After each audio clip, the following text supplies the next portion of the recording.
All right, let's jump right into this. We're going to tackle a really fascinating interpretation of an ancient prophecy, one from the 12th chapter of the book of Daniel. It talks about this incredible time of tribulation, but also triumph. And according to the source material for this explainer, the key to unlocking the whole thing is buried in history. So, the heart of the mystery is this thing called the Great Tribulation. For centuries, people have wondered, what on earth was this talking about? Is it some event that already happened, or is it something still in our future? The text is pretty cryptic, but our source claims the clues to decode it are sitting right there in the chapters just before it. Wow, chilling words, right? This isn't just talking about a bad week or a tough year.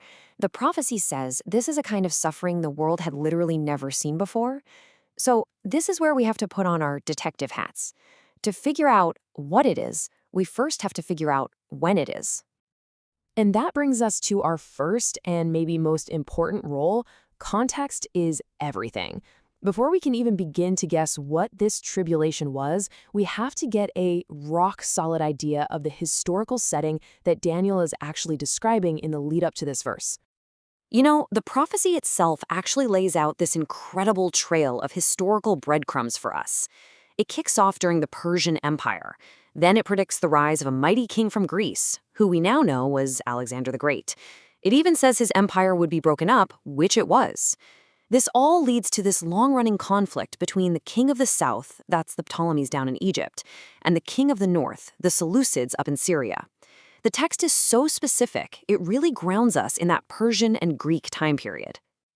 Now, you've probably heard other theories, right? Some people point to the Babylonian exile, others to the Roman destruction of Jerusalem way later. But the source we're exploring here argues that those are a mismatch. Why? Well, because the prophecy itself has already drawn its own map. The context is Persian and Greek, not Babylonian or Roman. So, if it wasn't Babylon and it wasn't Rome, then who was the bad guy behind this unparalleled time of distress? Well, this brings us to the crime suspect in our source's interpretation, a Greek king from that Seleucid empire named Antiochus IV Epiphanes. So, what made his reign so uniquely awful? Well, it really boils down to one huge difference. The Babylonian exile, terrible as it was understood as God's punishment for the people's idolatry. But the persecution under Antiochus, that was something totally new. It wasn't seen as a punishment from God. It was a direct, all-out assault on the Jewish religion itself. And, this guy did not mess around. He was methodical. He abolished the daily sacrifice, which was the absolute heart of their worship. He made it illegal to even follow Jewish law. Then he went and desecrated the temple itself by putting a pagan idol inside. And if you refused to go along with it, the penalty was torture and death.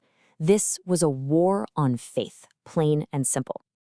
And the historical records from this time, they are just brutal. The Book of 2 Maccabees, which our source points to, describes cruelty that is almost unimaginable. This wasn't just about making a point. It was a campaign of pure terror, designed to shatter the will of the faithful. It absolutely fits the bill for a time of distress unlike any other. But, and this is a really important but, the prophecy isn't just doom and gloom. It's also a story of incredible hope. It promises a two-part victory over this whole nightmare. First, deliverance here on earth, and then, for those who didn't survive, the promise of resurrection.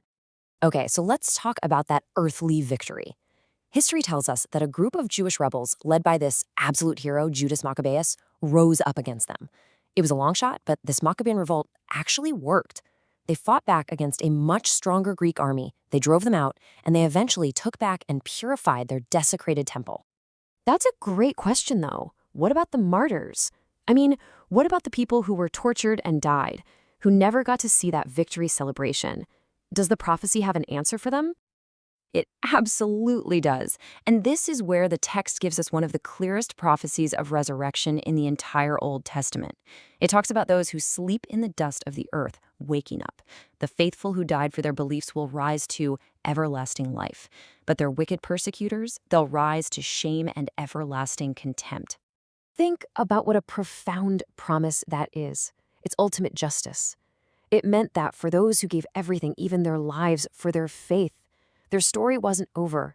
And for Antiochus and his cronies, their evil would face an eternal consequence. The earthly deliverance was amazing, but this was ultimate. Okay, so we've got our villain, we've got the victory, but now we get to what our source considers the smoking gun. This is the final piece of the puzzle that seems to lock this whole interpretation in place, and it's a specific prophetic countdown.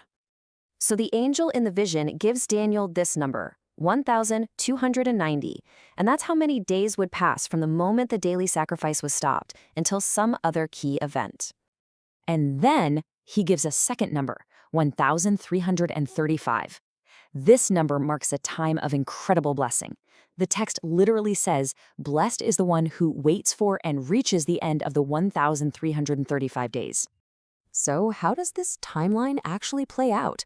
Well, according to this interpretation of the historical records, it fits perfectly, like a key in a lock. The clock starts ticking in April of 1670 BCE when Antiochus stops the daily sacrifice. You count forward exactly 1,290 days, and boom, the Maccabees remove the pagan idol from the temple. Then you wait just 45 more days, bringing you to the 1,335-day mark, and that's when the temple is fully cleansed, rededicated, and the sacrifices begin again. That's the blessing. I mean, just look at the precision here.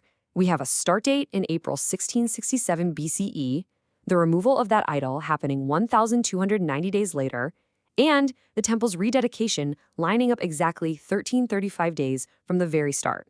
The argument from the source material is that this alignment of prophecy with recorded history, down to the exact day, is just too precise to be a coincidence. So, what's the big takeaway from all this?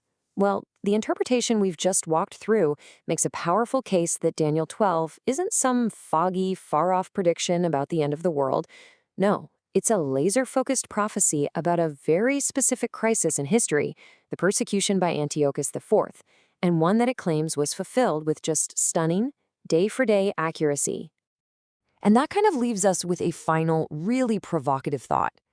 If a text that's about 2,500 years old can line up with historical events with this kind of incredible precision, what does that suggest about the nature of prophecy itself? Definitely something to think about.